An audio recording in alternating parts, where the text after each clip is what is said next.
A while back, BuzzFeed released a video called "People Try to Live Without Black Inventions for 72 Hours," and I thought it would be interesting to do a deep dive and see how accurate its claims are. Wow, that's interesting. I wonder if he's actually going to look into white inventions and whether they should be deep dived into. Or is that fine? And as it turns out, not very accurate at all. It starts out with these two BuzzFeed employees guessing if the items in front of them were invented by white inventors or black inventors. This is a microphone. Very observant. White guy. No. Black person. Black person. Black white person. And whoever thought of making the text this barely readable purple color is a dumb person. Barely readable. It says electrical resistor. Whoever says you can't read this is a blind person. This, I believe, is made by a white guy. I'm gonna go with white dude. White man, we established that, right? Unless this is a trick. Spoiler alert, it's a trick. All of these are black and white. Lying! To be fair, I'm not sure that the producer is lying per se, but she is factually wrong on everything that I showed you. Okay, so I literally just left the shoot and I'm already breaking the rules because I need to vlog and I need my phone to vlog. Or she could just use a video camera. Some big brains at BuzzFeed, huh? So the graphic says, Shirley Ann Jackson's work at Bell Laboratories led to the development of touch-tone phones, caller ID, call waiting, the portable fax, and more. First and foremost, none of these things have anything to do with the video camera function on a cell phone, but remember, this is BuzzFeed, the same people that thought the Steele dossier was credible. Well, considering that Shirley had something to do with communication over wireless, I think the point with the phone was not to highlight the camera function, but instead talk about its wireless communication. Otherwise, they would have used a camera like you suggested in the beginning.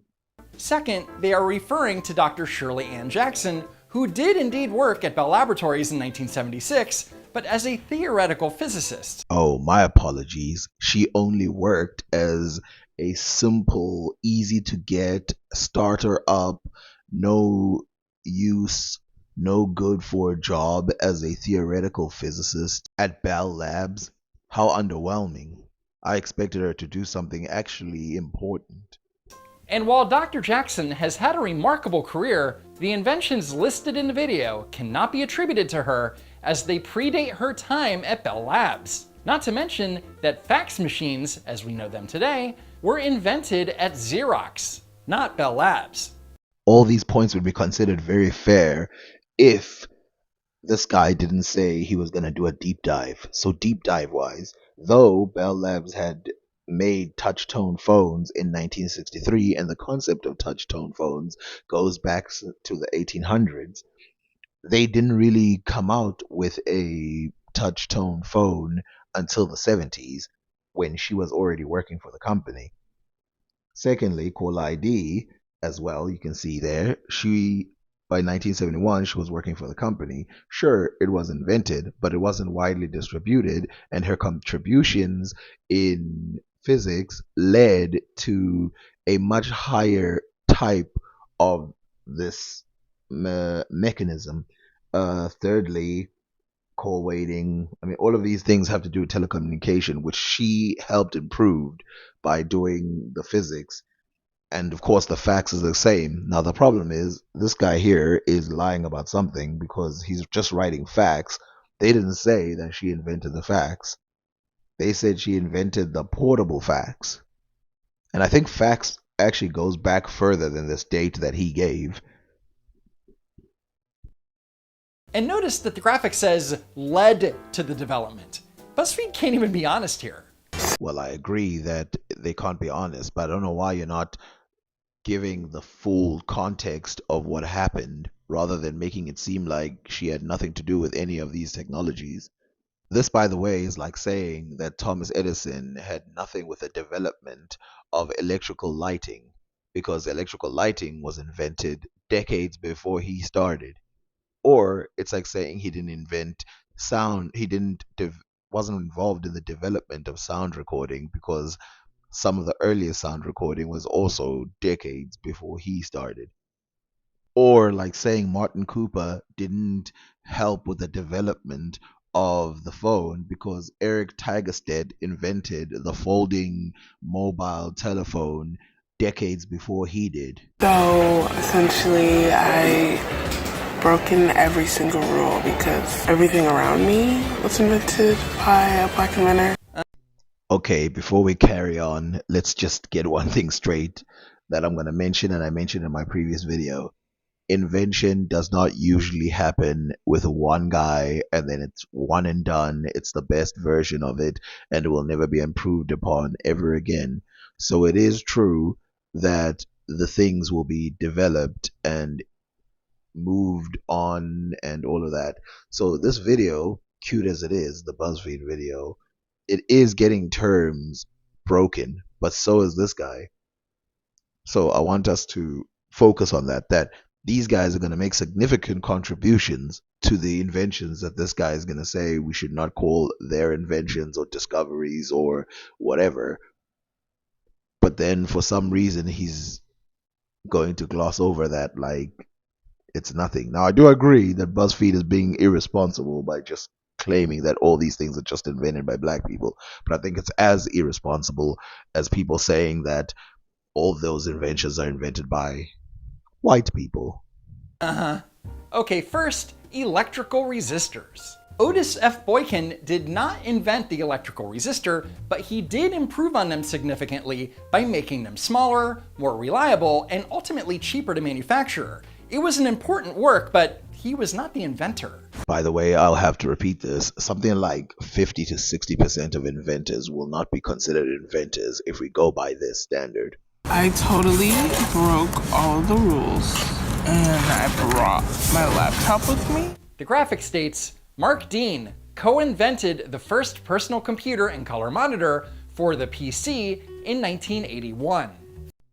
The invention of the personal computer is a disputed topic because, of course, what do you consider a personal computer? And you can go really, really far back on what a personal computer is on this. But he did help invent the IBM computer, which, of course, the IBM one was after Apple and was also after the Altair. The first personal computer for the PC, that makes no sense. Now, Mark Dean has done some important work in the realm of computers, including leading a team at IBM that developed the first gigahertz chip. But while he did indeed work on the first IBM PC that was released in 1981, he didn't invent the personal computer. And also consider that the Apple II, Commodore PET, TRS-80, and the Atari 400 and 800 all predate the IBM PC. But whatever, let's just move on. I'm surprised you didn't mention the Altair, which was considered the first ever personal computer, even though it didn't have a screen or any of that stuff. It was a personal computer. But this is what I'm talking about. I'm glad he showed all these versions of a computer. This is what I'm talking about when I say invented means almost nothing in history. Because, of course, we talk about computers. We can go as far back as the Antikythera mechanism from ancient Rome.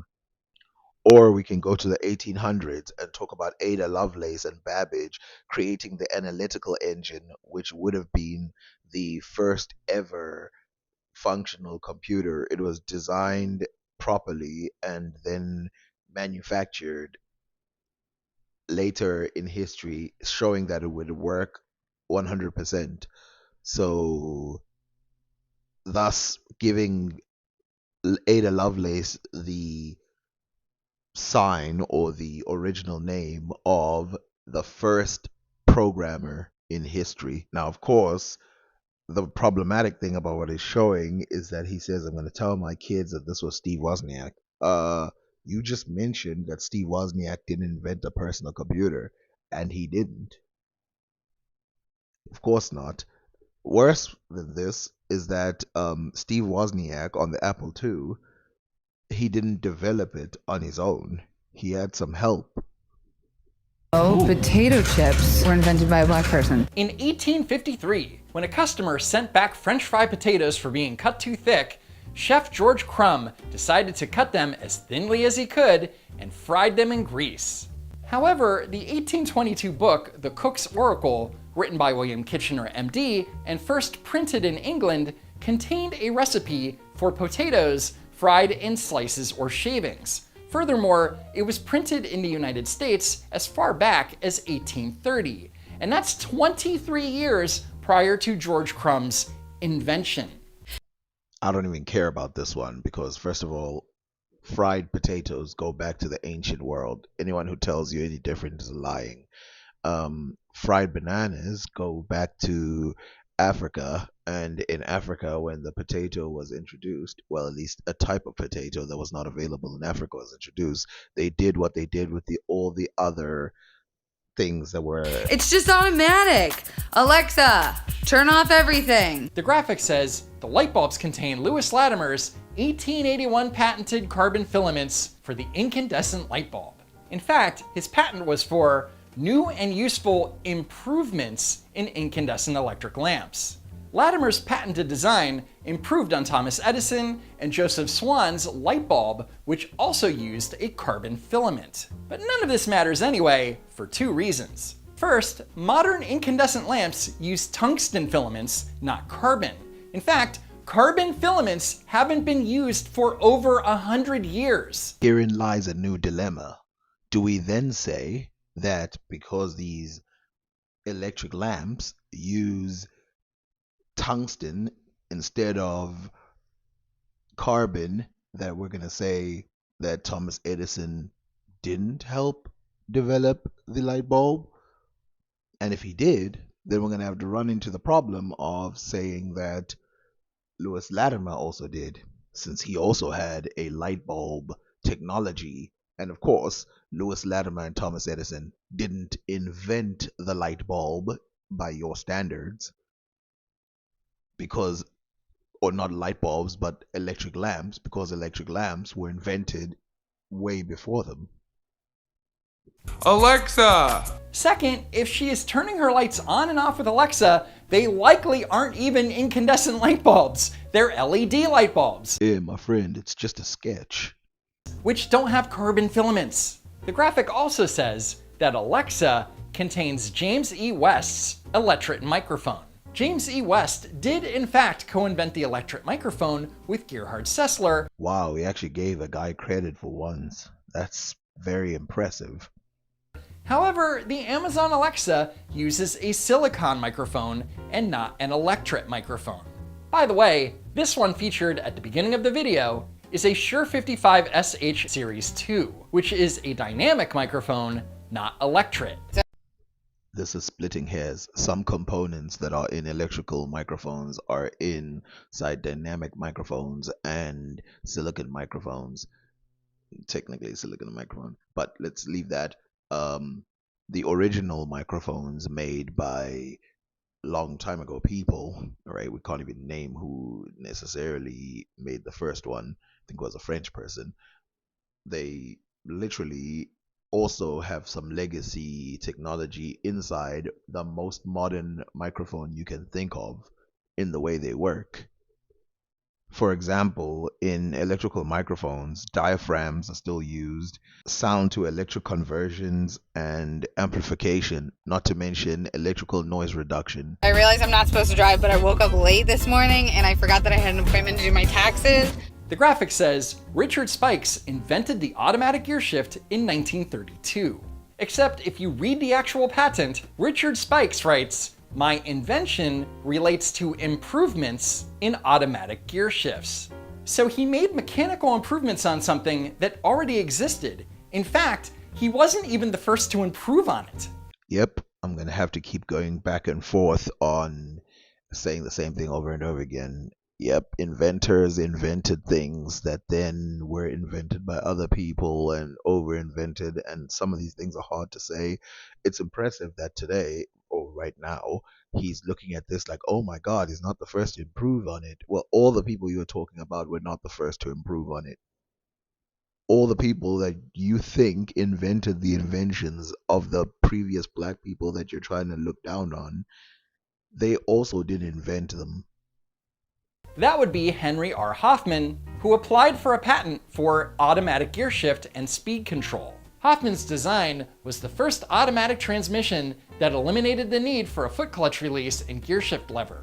Hoffman's patent was approved in 1923, 8 years before Richard Spike's patent application was filed in 1931. Again, Richard Spikes did not invent the automatic gear shift. Are you seeing a pattern here? Yep, you highlight one thing that is different about the other clutch that would make it, or the other gear shift that would make it unique, and then you give him the credit for inventing it when we know that there's other inventors who've invented gear shifts before, by your own admission, by saying that Hoffman improved on it. And then this guy who also received a patent for the automatic gear shift, because of course inventions don't work the way you think they are. These on the tin names are not necessarily the biggest thing about the inventions, but of course you take them as if they're the most important thing about the invention. Now, of course, BuzzFeed is doing a similar thing, but here's the problem. BuzzFeed didn't promise us a deep dive like you did in the beginning. So I'm in the elevator because it's after the club and I don't feel like going up 10 flights of steps, so. The graphic says that in 1887, Alexander Miles invented automated elevator doors. And I'm sure that you can guess already that this is incorrect. The original inventor was J.W. Meeker, whose design for self-closing hatchways was patented in 1874. Well, Mr. Deep Dive, you're also incorrect, because the first automated doors were invented in the 1st century AD by Heron of Alexandria, who also invented steam power, by the way. Just giving you a heads up there. And it used fire to open itself up in the morning of the churches. So there you go. You're also wrong about what you're talking about. But why would I expect you to do a deep dive on the Europeans or the white versions of it? It's only a black guy you need to do a deep dive. I still think that he invented the automatic door, because the way I know inventions work is that it's not one guy did it. That's silly. Ian, did you know that stoplights were invented by a black man? No, you wouldn't, because he didn't. This graphic saying that Garrett Morgan invented the three-way traffic light is not true. The original inventor of the first three-signal traffic light was William Potts, a Detroit policeman. And his design with red, amber, and green indicators looks very similar to the ones on the road today. Potts, however, never applied for a patent on his invention. Garrett Morgan, on the other hand, was the very first person to receive a patent on a traffic signal. Morgan's design, first installed in Cleveland, Ohio, looks nothing like today's modern signals, nor does it operate similarly. And contrary to BuzzFeed's video, it's not a three-way traffic light, as it only has two signal indicators, stop and go. So while Morgan invented this, he didn't invent this. Ah, so this time it matters exactly how the invention works. So it's not about who made it first. It's how exactly does it work. Now, of course, BuzzFeed got it incorrect and said they invented the traffic lights. Instead, he invented automatic traffic signaling, where the signals tell you how fast you must go and all this other stuff. The stuff he shows you makes it look like he just invented 3 boxes, but that's not true. They had a bell, they had all this thing to try and tell people how to move. It was later replaced by this more simple version by this guy, but that does not mean to this guy that that guy invented traffic systems or traffic signals, because if you didn't invent it first, it's not your invention. So I guess he has to give it to the black guy, right? So did this video get any of their facts right? Sorta. I know for sure this was invented by a black man. I don't know why I remember that, I saw but it makes me happy. Yes, the Super Soaker was invented by Lonnie Johnson, and it's awesome! Johnson single-handedly changed the world of water gun fights. But it's worth noting that the video is so poorly produced that it neglected to credit the Super Soaker to Lonnie Johnson. The producer thought that the inventor being black was much more important than being a talented individual with a name. Great job, BuzzFeed. Yeah, I agree with him on this one. Except he says that the Super Soaker is awesome. Maybe I'm just older than him or something. I don't know if I'm older than him, but I don't think a water gun is that awesome as an invention. And technically, water guns were invented in the 1800s. Well, at least modern water guns were invented in the 1800s. So that means, by his standard, that that guy did not invent anything either, because all he did was make improvements on the original water gun. Remember, the video is titled, People Try to Live Without Black Inventions. Where's the challenge in avoiding a super soaker as an adult? Why even bother to show it? Well, that's why I don't technically think it's that great of an invention. And it's an invention in product, but is it really that much of an invention considering water guns existed a long time ago and hydropower? Anyway, at the beginning of the video, they showed a graphic of things that the girls were supposed to avoid, which included goods that were transported in a refrigerated truck. Oh wait, it's in the refrigerator. Really difficult living without refrigerated items because black people invented everything. Wakanda isn't real, lady. But that's it. Any talk of refrigerated items ends there, which is ironic because it's the only other thing featured in the video that was in fact invented by a black person. No mention of the inventor, no graphic, no nothing. So again, I guess it's up to me. This is Frederick McKinley Jones, who invented a portable air cooling unit for trucks carrying perishable food, and would go on to co-found Thermo King, a global leader in transport refrigeration for everything from trailers to rail cars. His invention led to the creation of the supermarket, frozen foods, ice cream trucks. This guy changed the world. Frederick McKinley Jones is an American hero. When BuzzFeed had a chance to celebrate two of the most important black inventors of our time, they blew it. For more about Frederick Jones and Lonnie Johnson, check out some of the links in the video description. I'm liking this guy more and more as the video goes on. So to wrap this up, even though these girls thought that they were breaking the rules by using phones, computers, elevators, traffic lights, and cars with automatic transmissions, they used them anyway. So not only were they a failure, but so was their poorly produced video. Anyway, thanks for watching, sharing, and hitting that like button. And if you haven't already, follow me on Twitter and subscribe to the channel. Check out the links in the description and check out these videos that you may have missed. As always, thanks again for stopping by, and I hope to see you next time. Don't you love when you make a video and then it ends in a way that you didn't expect and leaves you with just a gasp? Well, there it go. Well, I guess I'll have to upload it anyway. He was incorrect about a lot of the stuff he said in the beginning, and I wish he would do as deep dive as he did in this video. Now, I understand that he's just reacting to BuzzFeed, but I hope he would do a deep dive in some of the inventions that he lists in there as if they were created by those people. I also hope that he realizes that Steve Wozniak didn't invent the personal computer.